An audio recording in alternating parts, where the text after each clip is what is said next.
Welcome to KRR kitchen. இன்றைக்கி நம்ம கிச்சனில் நல்ல ஒரு அருமையான சுவையில் தக்காளி சூப்பு எப்படி செய்கிறது தான் பார்க்க போகிறோம். இந்த தக்காளி சூப்பு சாப்பாட்டுக்கு மட்டும் இல்லைங்க, இட்லி, தோசை, இடியாப்பம், ஆப்பம் எல்லாத்துக்கூடையும் வச்சு சாப்பிட்றதுக்கு ரொம்ப அருமையாக இருக்கும். இது சப்ஸ்கிரைபர் ஒருத்தவங்க கேட்டிருந்தாங்க, தஞ்சாவூர் ஸ்டைலில் தக்காளி சூப்பு போட சொல்லி. அந்த ரெசிபி தான் இது.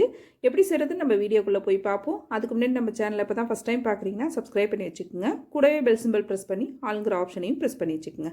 அப்போ தான் நான் போடுற வீடியோஸ் எல்லாம் உங்களுக்கு தொடர்ந்து நோட்டிஃபிகேஷனில் ஒன்றுக்கு ஒன்றே கிடச்சிக்கிட்டு இருக்கோம். இப்போ வாங்க இந்த தக்காளி சூப்பு எப்படி செய்கிறதுன்னு பார்த்துடலாம்.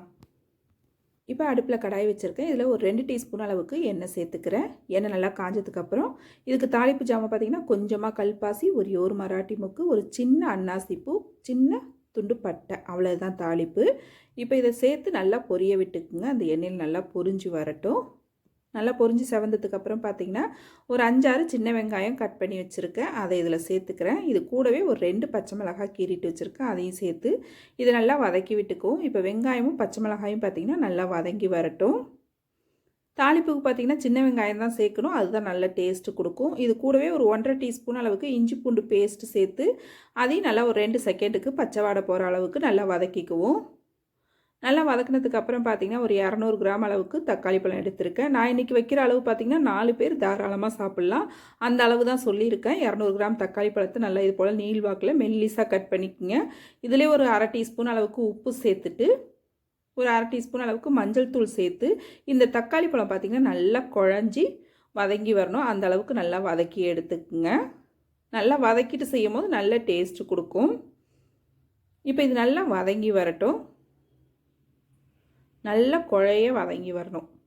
இப்போ பார்த்தா தெரியும் உங்களுக்கு, நல்லா இந்த அளவுக்கு குழைய வதக்கிட்டு அதுக்கப்புறம் தான் நம்ம சூப்பு செய்யணும். நல்லா வதங்கினதுக்கு அப்புறம் பார்த்திங்கன்னா இதில் 3/4 டீஸ்பூன் அளவுக்கு ஜீரகத்தூள் சேர்த்துக்கிறேன், 3/4 டீஸ்பூன் அளவுக்கு மிளகுத்தூள் சேர்த்துக்கிறேன், 3/4 டீஸ்பூன் அளவுக்கு சோம்புத்தூள் சேர்த்துக்கிறேன். இப்போ இது சேர்த்தோன்னா நல்லா ஒரு 2 செகண்டுக்கு வதக்கி விடுங்க. அடுப்பை வந்து சிம்மில் வச்சுக்கோங்க. இந்த தூள் சேர்க்கும் போது நல்லா ஒரு 2 செகண்ட் வதக்கி விட்டுருங்க. அப்போ தான் நல்லா அதில் பச்சை வாடை போய் நமக்கு நல்லாயிருக்கும் டேஸ்ட்டு. இப்போ நல்லா வதங்கினதுக்கு அப்புறம் பார்த்திங்கன்னா இதில் நம்ம புளித்தண்ணி சேர்க்க போகிறோம். புளித்தண்ணி பார்த்திங்கன்னா ஒரு சின்ன நெல்லிக்காய் சைஸ் எடுத்து கரைச்சி சேர்க்கணும். அதிகமான அளவு புளித்தண்ணி சேர்க்கக்கூடாது, கம்மியான அளவு தான் சேர்க்கணும். ஒரு நெல்லிக்காய் சைஸ் எடுத்து நீங்கள் கரைச்சி சேர்த்திங்கன்னா போதும். அதே போல் தண்ணி பார்த்திங்கன்னா நம்ம அரிசி கழுவின தண்ணி சேர்த்து செய்யும் போது தான் டேஸ்ட் நல்லாயிருக்கும். அரிசி கழுவின தண்ணி எடுத்து வச்சுருக்கேன், அதை நல்லா ஒரு கப் அளவுக்கு சேர்த்துக்கிறேன். சேர்த்து நல்லா கலந்து விட்டுருங்க.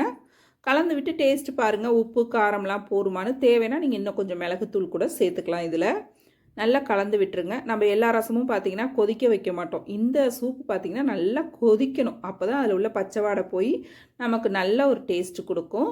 இது கூடவே ஒரு கத்து கருவேப்பிலை, கொஞ்சமாக கொத்தமல்லி தலையும் சேர்த்து நல்லா கொதிக்க வச்சுக்குவோம். இப்போ நல்லா ஒரு 5 நிமிஷத்துக்கு இது கொதிக்கட்டும்.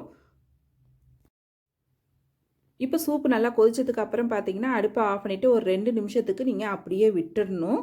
நல்லா அது கொதிக்கிறது அடங்கினதுக்கு அப்புறம் பார்த்திங்கன்னா நம்ம இதில் தேங்காய் பால் சேர்க்க போகிறோம். அதனால பார்த்திங்கன்னா சூடு இருக்கக்கூடாது, அந்த அளவுக்கு லேசாக வெதுப்பாக ஆனதுக்கு அப்புறம் நம்ம தேங்காய் பால் சேர்க்கணும். தேங்காய் பால் பார்த்திங்கன்னா ஒரு சின்ன மூடி தேங்காய் எடுத்து நல்லா திக்கான தேங்காய் பாலாக எடுத்து வச்சுருக்கோம், ஒரு 1/2 கப் அளவுக்கு.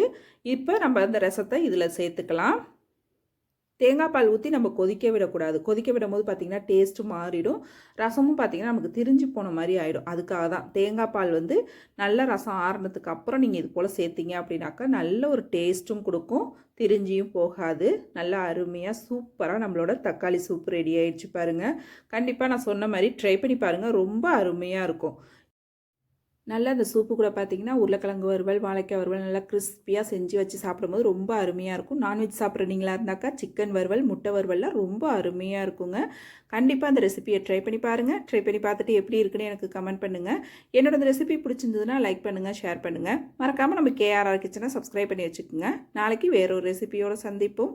தேங்க்ஸ் ஃபார் வாட்சிங்.